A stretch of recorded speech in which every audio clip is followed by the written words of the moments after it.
Olá pessoas, eu sou o Léo. E eu sou o Miguel. E esse é o canal Piuí. Clint Eastwood é praticamente uma lenda do cinema. O cara já foi uma lenda enquanto ator lá nos anos 60 e 70, fazendo filmes western spaghetti, fazendo filme policial, e continuou sendo lenda enquanto diretor, porque fez vários filmaços como Menina de Ouro, Sobre Meninos e Lobos, Pontes de Madison e até Gran Torino.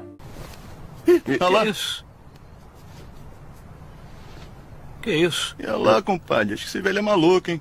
E do alto de seus 94 anos, Clint Eastwood acaba de lançar mais um filme, aquele que muita gente está falando que pode ser inclusive o último dele. Estamos falando de Jurado número 2. Nós assistimos ao filme que está na Max e hoje estamos aqui para dar a nossa opinião com spoilers sobre ele. Você que não deixa like no canal Piuí, culpado pelo fim do canal.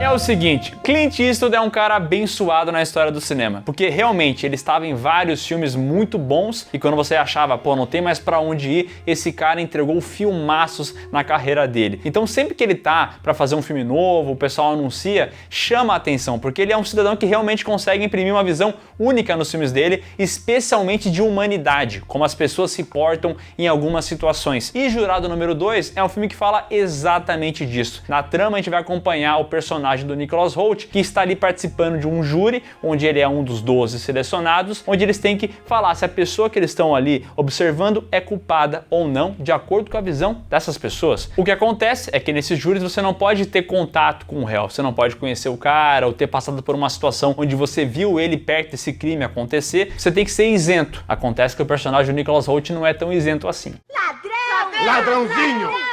Na verdade, ele até acha que é, né? Mas conforme a trama vai se desenrolando, a gente descobre, junto com ele, que o cidadão não só está muito envolvido com esse caso, como ele mesmo é, na verdade, o grande culpado de tudo que aconteceu, né? Ele é o grande criminoso dessa situação toda. E aí o filme vai brincar justamente com a forma como ele vai agir estando nessa situação. É algo que, como o Miguel falou, o Clint Eastwood costuma trabalhar nos seus filmes. Como que o treinador vai agir nessa situação em que a lutadora lá de Menina de Ouro sofreu esse acidente, o que ele vai fazer, qual é o papel que ele vai assumir. E aqui a gente vê o personagem do Nicholas Hoult meio que vivendo um certo dilema, porque claramente ele não é um homem ruim, mas ao mesmo tempo ele acabou de ter uma filha, ele tem uma família e caso ele diga, caso ele assuma que ele é o grande culpado, vai feder pro lado dele, né? Não fui eu, não! Eu acho esse filme brilhantemente bem montado no sentido humanidade, como eu falei antes, né? Porque justamente você vai ver um personagem que é um pai de família, aí você vai ver o cara que é o réu, ele tem um envolvimento meio sujo no passado, se envolveu com gangue, coisa e tal. Então você fica olhando o filme e fala, pô, o personagem do Nicholas Hoult, ele tá errado, mas ao mesmo tempo, pô, ele tem uma certa razão no que ele tá fazendo, mas ao mesmo tempo, isso não é justiça. E afinal, o que é justiça? O jeito que o filme brinca com o conceito de justiça, pra mim é o ouro. Claro, ele é um filme bem parado, né? Então, pra falar sobre essas coisas, pra gente entender a mente dos personagens, tem muito diálogo, tem muito papinho. Não é todo mundo que gosta disso, entendeu? Tem gente que vai preferir uma parada com mais ação, mais cenas, demonstrando o que aconteceu, e aqui não. O Clint Eastwood vai focar bastante nos personagens e no jeito que eles observam o mundo. It was last October. It was raining, and I hit something.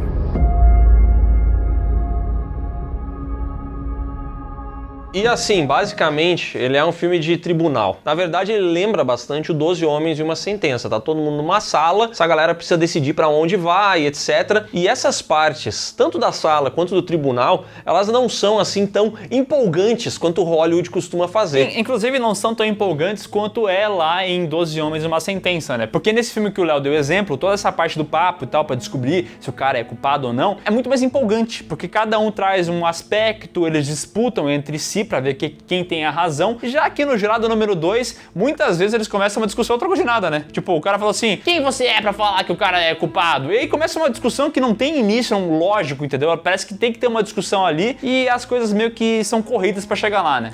Inclusive tem alguns dos jurados ali que na verdade eles aparecem só pra fazer essa briguinha com alguém, assim. Então tem um cara que fica tentando entender por que o personagem do Nicholas Hoult não aceita que o cidadão é culpado. E aí ele aparece toda vez pra isso, em todos os cenários, ele faz sempre os mesmos apontamentos e tudo mais. Então eles não são assim tão desenvolvidos e nem essas discussões são tão acaloradas. Ainda assim, eu acho que a situação do personagem principal, ela é muito boa. Ela faz você que tá assistindo muitas vezes perguntar pra pessoa que tá ao seu lado o que você faria nessa situação. Exatamente. E isso é muito legal. Esse filme consegue fazer isso. A gente vai se envolvendo e a gente quer saber o que ele vai fazer, afinal de contas. Qual vai ser a decisão desse cidadão? Eita, pô. E assim, é óbvio que tem spoiler nessa review, tem um momento que a gente descobre que de fato o personagem Nicholas Hoult tem envolvimento com o que rolou e tal, ele é culpado, e claro que culpado você vai ter que entender se ele é ou não é, porque não foi proposital, como é que ele vai provar que não foi proposital, aí é todo um outro caso que o filme nem aborda. E isso é uma das coisas que até vi um pessoal reclamando que o filme termina abruptamente. Mas aí, meu amigão, aí eu acho que você tá muito errado, porque pra mim o final desse filme é perfeito. Ele termina onde ele tem que terminar, ele tem o tempo que tem que ter, sabe, ali, da reação do personagem, o que acabou de acontecer, a gente entende o que tá na mente dele, a gente entende o que tá na mente da personagem que faz a promotora de justiça, né, que tava inicialmente nesse caso e tal, o personagem da Toni Collette, que manda muito bem aqui também. Eu acho esse final excelente, cara, porque daí toda aquela questão, tudo que a gente pensa sobre certo e errado, agora não tá mais na mão dos personagens, tá na mão de quem viu o filme, tá ligado? Agora você começa a pensar nisso, você conversa com quem tá do lado, e aí toda a conclusão é sua.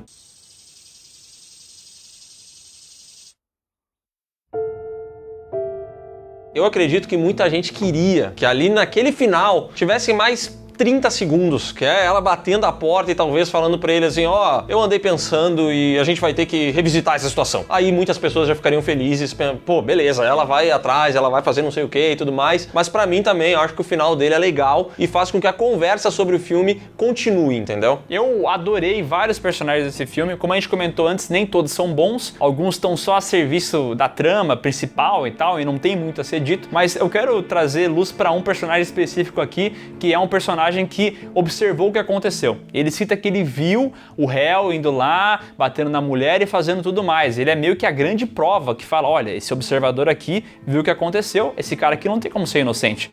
They show you any other pictures? Oh, no, they knew it was him. They just needed me to confirm it. Right. E aqui, pra mim, esse personagem é muito bom, porque quando a Toni Collette vai visitar ele pra colher ali o depoimento, ela percebe que ele é um cara carente. Ela percebe que ele é um cara que viveu sozinho durante muitos anos, que não tinha com quem conversar, que só de ter visto alguém diferente já começa a conversar e tal. Ele é um cara sozinho. Solidão. E quando ele começa a perguntar assim, tá, mas e como é que tá o caso e tal? Porque ele é culpado, né? Ele é culpado. He did kill that girl, right? Ah, vai te tomar no cu, rapaz. Você vê na cara dele que ele não tem certeza disso. Ele não sabe que aquilo é verdade, mas ele tava tanto querendo ser visto, ser ouvido, que ele meio que falou uma coisa que ele nem sabe se é verdade, só pra poder ter essa luz, sabe? A própria relação entre os dois advogados do filme é interessante, porque dá uma certa quebra no que a gente tá acostumado a ver nesse tipo de filme de tribunal, né? A gente tem sempre ali dois advogados e um é o maior inimigo da vida do outro durante aquele período. E aqui nesse filme não é bem assim que acontece, né? As duas partes mantêm uma relação, conversam um pouco fora dali, e eu acho legal também poder ver como essas pessoas já estão tão acostumadas com isso que se torna algo um pouco automático, mas ainda assim faz com que a promotora ali, né, a advogada da Toni Collette, comece a refletir um pouco sobre isso, e esse é um caso que meio que tira ela da linha. Até porque tem esse lance, né? Ela tá ali concorrendo a um cargo público e tal, um lance político, enquanto está acontecendo esse julgamento. Aí no final do filme, o cara é declarado culpado, né? O nosso personagem personagem principal acaba falando, não, ele é culpado sim, pra se livrar da culpa, e a Toni Collette meio que deixa passar batido, mas depois ela começa a desconfiar de algumas coisas e vai atrás do personagem do Nicholas Hoult, que é justamente esse final que a gente comentou antes. E aqui é legal porque mostra que ela está ao lado da justiça. Tipo, a justiça não correta 100%, mas aquilo que a gente entende como justiça, porque por mais que ela meio que vá passar algum perjúrio por causa disso, já que ela estava num julgamento que vai ser anulado, isso vai pegar mal para a carreira pública dela, dá a entender que ela prefere estar do lado da verdade. Então esse filme para mim ele fala sobre justiça, verdade, humanidade, e eu vou dizer, eu acho que o Clint Eastwood é o cara que consegue falar sobre isso. Dentro de vários diretores que a gente tem aí em Hollywood, ele é um cara que realmente tem um domínio pleno sobre essas coisas. Antes da gente encerrar, só um comentário. Essa parte dela ser candidata, pra mim talvez seja uma das pontas mais soltas do filme. Entendi a intenção, mas eu acho que não agrega. Pra mim essa parte poderia de fato ser limada do filme, que ela não faria falta nenhuma. Ainda assim, gostei muito de Jurado número 2. Eu fiquei bem contente, porque o último filme do Clint Eastwood, Cry Macho, eu achei um filme ruim. Então a gente tem esse novo aqui, achei uma história legal e acredito que não será o último filme do Clint Eastwood, tá? Eu acho que ele ainda vai conseguir mais um. Ali quando ele tivesse uns 97, 98 anos, vai sair um último. Quando ele tiver 102, acho que ele faz mais um também.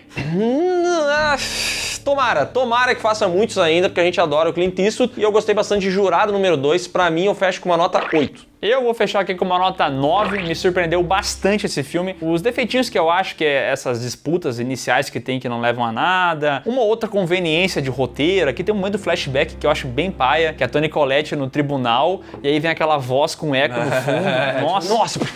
É um momento que eu acho tão desnecessário, mas eu passo um pano porque o resto da trama pra mim engrandece demais, e eu achei, filmaço. Parabéns, velhinho. Porque é um velho bom esse cara, né? 94 anos nesse pique. Tudo via WhatsApp. Direto da casa dele, só mandando a galera. Listen, punk. To me, you're nothing but dog shit, you understand?